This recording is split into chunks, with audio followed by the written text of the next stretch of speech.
കാശിനാഥൻ ഭാഗം 2. അതിരാവിലെയുള്ള പ്രഭാതവന്ദനം കേട്ടാണ് വൈഷ്ണവി ഉണർന്നത്. ദേഹമാകെ നന്നായി വേദനിക്കുന്ന പോലെ തോന്നി. മെല്ലെ എഴുന്നേറ്റു. പതിവില്ലാതെ നിലത്ത് കിടന്നതിൻ്റെയും തലേന്നത്തെ ക്ഷീണവും അലച്ചിലും ഒക്കെയാവും ഈ ശരീരവേദനയ്ക്ക് കാരണം ഓർത്തവൾ. തലേന്ന് വൈകുന്നേരം അച്ഛൻ കേശുണ്ണിയുടെ കയ്യിൽ കൊടുത്തയച്ച തൻ്റെ വസ്ത്രങ്ങളടങ്ങിയ ബാഗ് ഒരു മൂലയ്ക്ക് വച്ചിരിക്കുന്നത് കണ്ടു. വേഗം അങ്ങോട്ടേക്ക് ചെന്ന് അതിൽ നിന്നും ഒരു കുർത്തിയും പാൻറ്റും കയ്യിലെടുത്തുയരുമ്പോൾ കട്ടിലിലേക്ക് നോട്ടം ചെന്നു. മൊത്തം കട്ടിലും വിഴുങ്ങിയ മട്ട് മലർന്നു കിടപ്പുണ്ടായിരുന്നു കാശിനാഥൻ. വെറുതെ ഒന്ന് നോക്കി.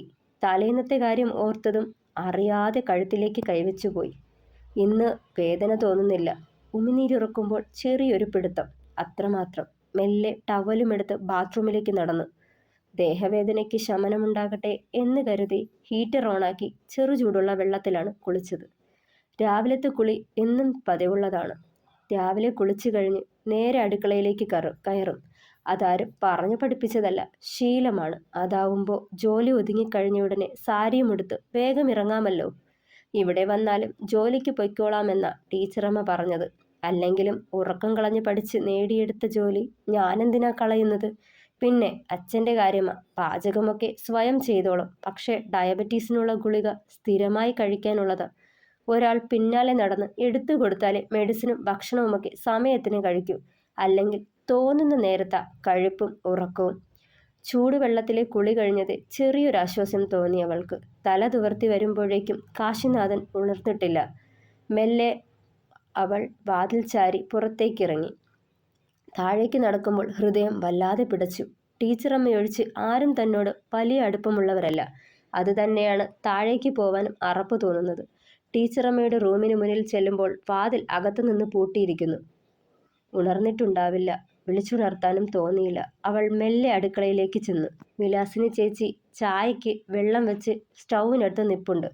നല്ല പ്രായം തൊട്ടേ ത്രയംബകത്തിലെ പണിക്കാരിയാണ് അവർ. ആഹാ, വൈശുമോളോ? ഇത്ര രാവിലെ കുളിയൊക്കെ കഴിഞ്ഞു? ചിരിച്ച മുഖത്തോടെയുള്ള അവരുടെ ചോദ്യം കേട്ടതെ മനസ്സൊന്ന് തെളിഞ്ഞു. ഒന്ന് പുഞ്ചിരിച്ചു. കണ്ണൻ എണീറ്റോ മോളെ? ഇല്ല ചേച്ചി. എന്നാ ഈ ചായ കൊണ്ടുപോയി കൊടുക്ക്. സാധാരണ ആ മോന് രാവിലത്തെ ചായ പതിവില്ല. എന്നാൽ ഇന്ന് അങ്ങനെയല്ലല്ലോ. ശീലങ്ങളൊക്കെ മാറ്റട്ടെ അല്ലേ? ചെറുചിരിയോടെ ഒരു കപ്പിൽ ചായ എടുത്ത് അവളെ ഏൽപ്പിച്ചു. ചെറുചിരിയോടെ തന്നെ അതും മുകളിലേക്ക് നടന്നവൾ. 2 സ്റ്റെപ്പ് കയറിയതേ 10-28ഓളം പ്രായം തോന്നിക്കുന്ന വെളുത്ത പെൺകുട്ടി സ്റ്റെപ്പിറങ്ങി താഴേക്ക് വരുന്നുണ്ടായിരുന്നു. തോളപ്പമുള്ള മുടി ഉയർത്തി കെട്ടിവച്ചിട്ടുണ്ട്. ഒരു ബ്ലാക്ക് ടീഷർട്ടും 3/4 വേഷം. ഹായ് വൈഷ്ണവി, ആർക്കാ ചായ? കാശിക്കാണോ? ചിരിയോടെ ചോദിച്ചുകൊണ്ട് അവൾക്കരികിലേക്ക് വന്നു. അതേന്ന് തലയാട്ടിയവൾ പുഞ്ചിരിയോടെ. എന്നെ അറിയുമോ താൻ? ആനന്ദേട്ടൻ്റെ ഭാര്യയല്ലേ, കണ്ണേട്ടൻ്റെ ഏട്ടത്തിയമ്മ. അവൾ പുഞ്ചിരിച്ചു. അതെ, എൻ്റെ പേര് സുപ്രിയ. പ്രിയ എന്ന എല്ലാവരും വിളിക്കുന്നത്. വൈഷ്ണവി വീണ്ടും പുഞ്ചിരിച്ചു. താൻ ടീച്ചറല്ലേ? ആണ്, ഇവിടെ അടുത്തൊരു ഗവൺമെൻറ് സ്കൂളിൽ. That's good. ആര് നിർബന്ധിച്ചാലും ജോലി കളയരുത്. സ്വന്തം കാലിൽ നിൽക്കാൻ ജോലി വേണം. അവളുടെ തോളിൽ തട്ടി. പ്രിയ, എന്താ അവിടെ? ഒരലർച്ചയായിരുന്നു. മുഖമുയർത്തി നോക്കുമ്പോൾ സാവിത്രി. ഏയ്, നത്തിങ് ആൻറ്റി. ഞാൻ വെറുതെ വൈഷ്ണവിയോട് സംസാരിച്ചതാ. പറഞ്ഞ ശേഷം വൈശുവിനെ നോക്കി അവൾ. ഓക്കെ വൈശു, നമുക്ക് പിന്നെ കാണാം. ഇപ്പോൾ ചെറിയൊരു മോർണിംഗ് വാക്ക് പറഞ്ഞുകൊണ്ട് മുന്നോട്ട് നടന്നവൾ. അവരുടെ സംസാരവും സ്നേഹത്തോടെയുള്ള പെരുമാറ്റവും തെല്ലൊരാശ്വാസം നൽകിയവൾക്ക്. മെല്ലെ മുകളിലേക്ക് കയറുമ്പോൾ സാവിത്രി അവളെ തന്നെ കൂർപ്പിച്ചു നോക്കി നിൽപ്പുണ്ട്. മുഖത്തേക്ക് നോക്കാൻ ഭയം തോന്നി വൈഷ്ണവിക്ക്. മുഖം കുനിച്ച് അവരെ കടന്നു പോവാൻ തുടങ്ങിയതും നിൽക്ക്, തടയുന്ന പോലെ കൈനീട്ടിയവർ. ഒന്നറച്ചു നിന്നു വൈഷ്ണവി. നീ വന്ന് കയറിയാലുടനെ കാശി നന്നായി പോകുമെന്ന അവൻ്റെ അമ്മമ്മയുടെ വാദം. അടവ് 18 നോക്കിയിട്ടും നന്നാവാത്തവനാ നീ വിചാരിച്ചാൽ നന്നാവാൻ പോകുന്നത്. പുച്ഛത്തോടെ ചുണ്ടുകൊടിച്ചവർ. ഒന്നും മിണ്ടിയില്ല വൈഷ്ണവി. വല്ലാത്തൊരു മരവിപ്പ് മാത്രം. യോഗ്യതയില്ലാത്തടത്ത് കയറിപ്പറ്റിയ ശേഷം ഭാരിച്ച ഉത്തരവാദിത്വം തലയിൽ വെച്ചതുപോലൊരു തോന്നൽ. തൻ്റെ ജീവിതവും തൻ്റെ മനസ്സും ഇവിടെയുള്ളവർക്ക് വിഷയമേ അല്ലെന്ന് തോന്നിയവൾക്ക്. എന്ത് ഫുളിഷ്നെസ്സാ ആ തള്ള വിളിച്ചു കൂവിയത്? ആരോടെന്നില്ലാതെ പറയുമ്പോൾ വൈഷ്ണവി മുഖമുയർത്തി അവരെ നോക്കി. അവരുടെ സംസാരം വിചിത്രമായി തോന്നിയവൾക്ക്. മുത്തശ്ശിയും അവരുമായി എന്തൊക്കെയോ പൊരുത്തക്കേടുകൾ ഉള്ള പോലെ. ചായയുമായി റൂമിലേക്ക് ചെല്ലുമ്പോൾ കാശിനാഥൻ ഉണർന്നിരുന്നു. ബാത്റൂമിന്റെ വാതിൽ തുറക്കുന്ന ഒച്ച കേട്ടതെ ഹൃദയമിടിപ്പ് കൂടി വന്നവളിൽ പുറത്തേക്കിറങ്ങി വന്നിട്ടും അവളെ ഒന്ന് നോക്കക്കൂടി ചെയ്തില്ലവൻ. ചായ. പിന്നാലെ ചെന്ന് ചായ ഗ്ലാസ് അവന് നേരെ നീട്ടുമ്പോൾ അവളെ ഒന്ന് നോക്കി. പിന്നെ പുച്ഛത്തോടെ ചിരിച്ചു.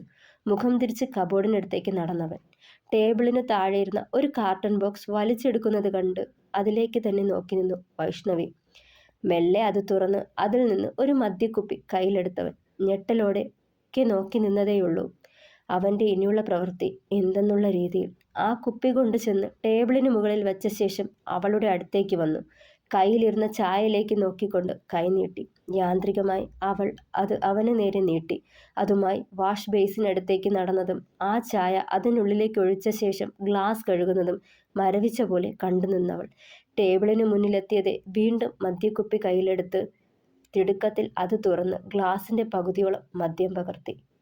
ടാപ്പിൽ നിന്നും ഇച്ചിരി വെള്ളം മിക്സ് ചെയ്ത് ചുണ്ടോട് ചേർക്കവേ അവളുടെ മുഖത്ത് തന്നെയായിരുന്നു അവൻ്റെ കണ്ണുകളും.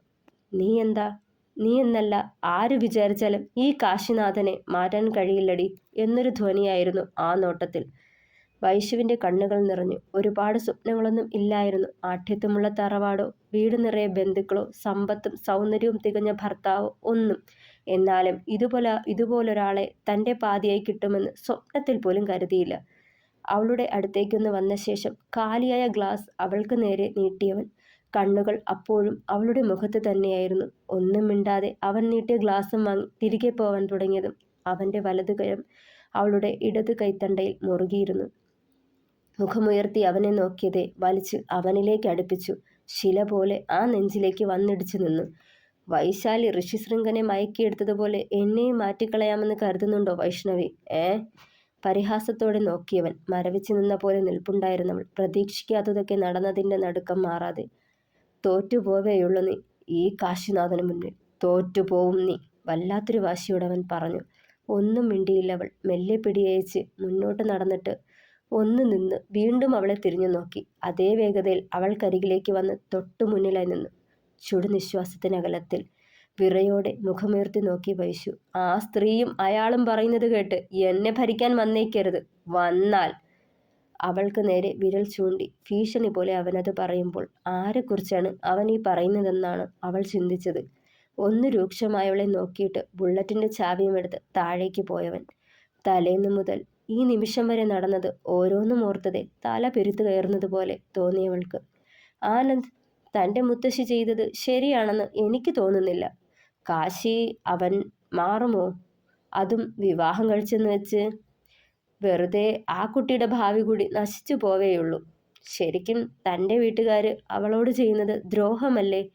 പ്രഭാത നടത്തത്തിനിടെ ആലൻചോട്ടിലെ തിണ്ണയിൽ ഒന്ന് വിശ്രമിക്കാനിരിക്കെ പ്രിയ ആനന്ദിനോടായി ചോദിച്ചു. പ്രിയ പറയുന്നത് കേട്ടിട്ട് മൗനം അവലംബിച്ചുകൊണ്ട് കയ്യിലിരുന്ന ബോട്ടിൽ തുറന്ന് വെള്ളം കുടിക്കാൻ തുടങ്ങി ആനന്ദ്. ആനന്ദ്, താനെന്താ ഒന്നും മിണ്ടാത്തത്? ഞാൻ പറഞ്ഞത് തെറ്റാണോ? അവൾ ചോദ്യഭാവത്തിൽ അവനെ ഒന്ന് നോക്കി. ഏയ് ഇല്ലടോ, ഒരാളുടെ സ്വഭാവം നന്നാക്കാൻ വേണ്ടി അയാളെ പിടിച്ച് പെണ്ണ് കെട്ടിക്കുക എന്നൊക്കെ പറയുന്നത് ഫൂളിഷ്നെസ് ആണ്. നന്നാവണമെന്ന ചിന്ത മറ്റുള്ളവരാൽ ഉണ്ടാക്കിയെടുക്കേണ്ടതല്ല, സ്വയം ഉണ്ടാവേണ്ടതാണ്. ഇവിടെ കാശിയുടെ കാര്യത്തിൽ എനിക്കൊന്നും പറയാനില്ല പ്രിയ. ദീർഘമായൊന്ന് നിശ്വസിച്ചവൻ. ആനന്ദല്ലേ പറഞ്ഞിട്ടുള്ളത് കാശി പണ്ടിങ്ങനെയൊന്നും അല്ലായിരുന്നെന്ന്. നല്ല അനുസരണയും അടുക്കും ചിട്ടയുമൊക്കെയുള്ള പഠിക്കാൻ മിടുമിടുക്കനായ കുട്ടിയായിരുന്നെന്ന്.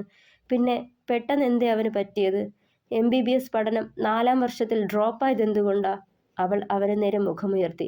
അറിയില്ലടാ, 10ാം ക്ലാസ് വരെ ഇവിടുത്തെ ഗവൺമെൻറ് സ്കൂളിലായിരുന്നു അവൻ്റെ പഠനം.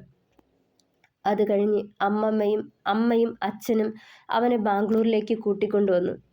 ശരിക്കും പറഞ്ഞാൽ അവന് ആ ലൈഫ് ഒട്ടും അക്സെപ്റ്റബിൾ അല്ലായിരുന്നു. ഇവിടത്തെ ചുറ്റുപാടിൽ അച്ചമ്മയുടെ സ്നേഹത്തണലിൽ നിഷ്കളങ്കരായ കൂട്ടുകാർക്കൊപ്പം കളിച്ചു വളർന്നിട്ട് പെട്ടെന്ന് അവിടേക്ക് കൊണ്ടുവന്നപ്പോൾ ആ ഫ്ലാറ്റിൽ കൂട്ടിലടച്ച പക്ഷിയെപ്പോലെ ഒരവസ്ഥ.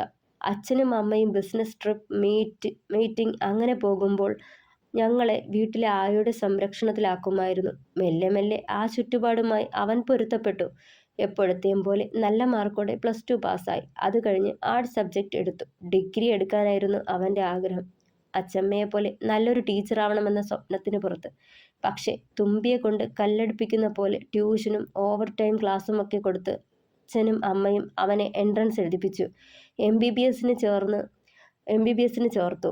പിന്നെ അവൻ്റെ ലൈഫ് മാറി മറിയുകയായിരുന്നു. എന്തൊക്കെയോ ദുരൂഹതകൾ പോലെ. അന്നേരവും പഠനവുമായി ഞാനങ്ങ് UK-യിലായിരുന്നത് കാരണം നടന്ന കാര്യങ്ങളുടെ നിജാവസ്ഥ എനിക്കറിയാൻ വയ്യ. അവനാ കോളേജിൽ കാലുകുത്തിയതു മുതൽ നടന്ന സംഭവ വികാസങ്ങളാണ് അവൻ്റെ ഇന്നത്തെ അവസ്ഥയ്ക്ക് കാരണം.